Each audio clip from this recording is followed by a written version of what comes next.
Jason George, wildlife adventurer, returns to Algonquin Park to hopefully find more moose.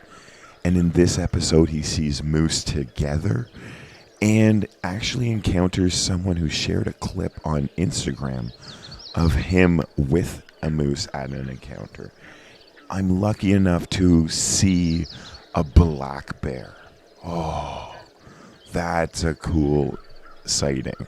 And I also encountered the Algonquin Wolf. We'll learn more about all of these experiences throughout this video.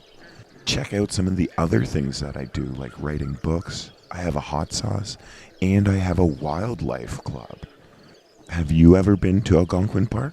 Let me know in the comments. On this day, June 29th, I left at around 4 p.m. and I returned the next day before 10:50 p.m.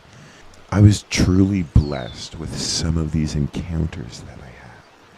I got to see so many amazing animals. And that got me thinking about the Algonquin Big Five. When we hear about Africa, they talk about the Big Five.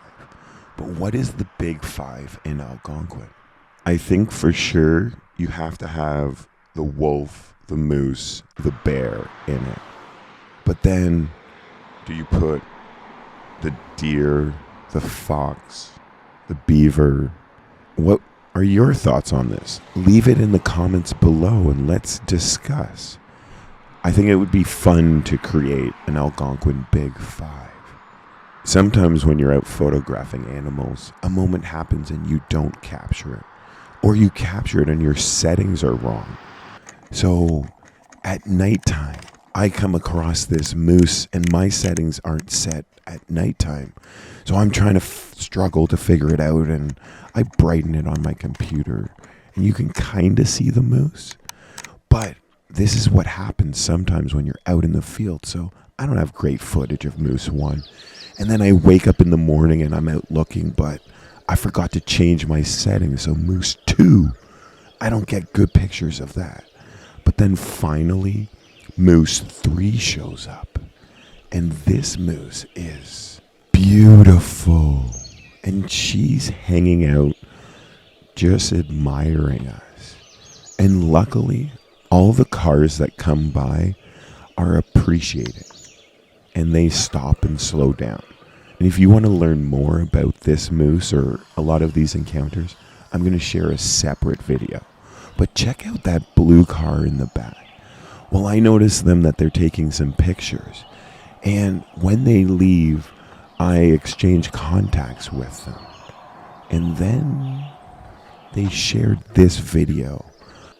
And it's me with the moose in the background of their footage. Oh, and this creates such a cool video to me, where it's like 360 and you can see me and the moose and me keeping a car in between us so that I can keep myself safe.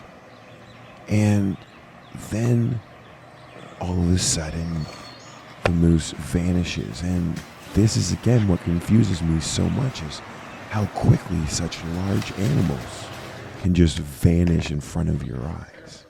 I spot moose 4, and he's walking through this marshy area, and I hear some noise off to my left-hand side, and when I look, there's another moose.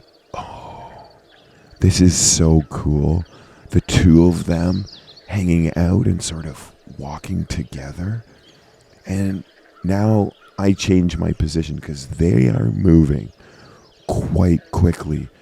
And in this one moment, all of a sudden, the male moose decides to cross the frame.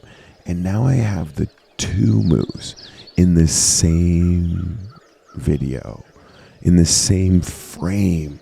And that is so cool because I don't often see 2 moose at the same time. Oh, I'm going to share a video of this whole experience. It's so cool watching these two as they move through this marsh. And then, as you may remember from some of my other videos, I go to the East Gate and I visit the totem pole. And I pay respect to the people who have come before me, and I get my second encounter with the Algonquin Wolf ever. I was heading towards it. I see it and I get out of my car and it jumps into the bush. I try to find it and it comes to the road, and then I follow it for a bit and I get some awesome footage of it that I'll share more in a video of the wolf and the bear. And as I was along this trail, I spotted something that seemed odd. It was orange and moving. And as I looked closer, I realized that I had now found a fox. Oh, the red fox. Another one. They are so awesome. Oh, it's hunting. What's going on? Let's sit and watch and enjoy this.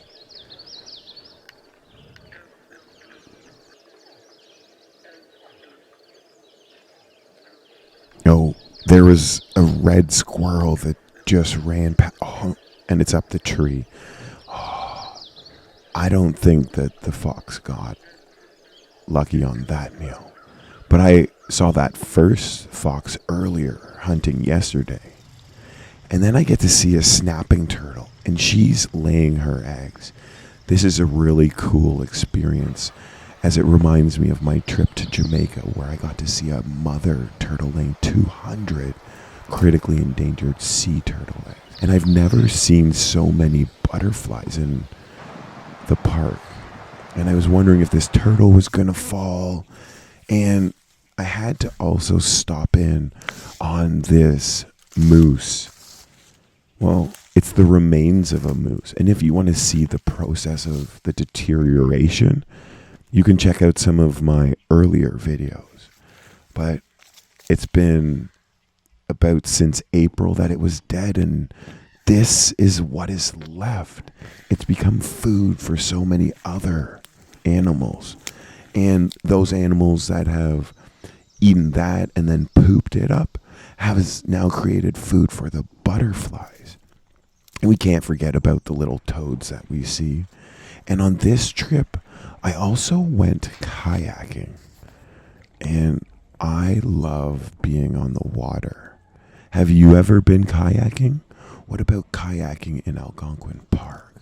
Because that is a truly cool experience.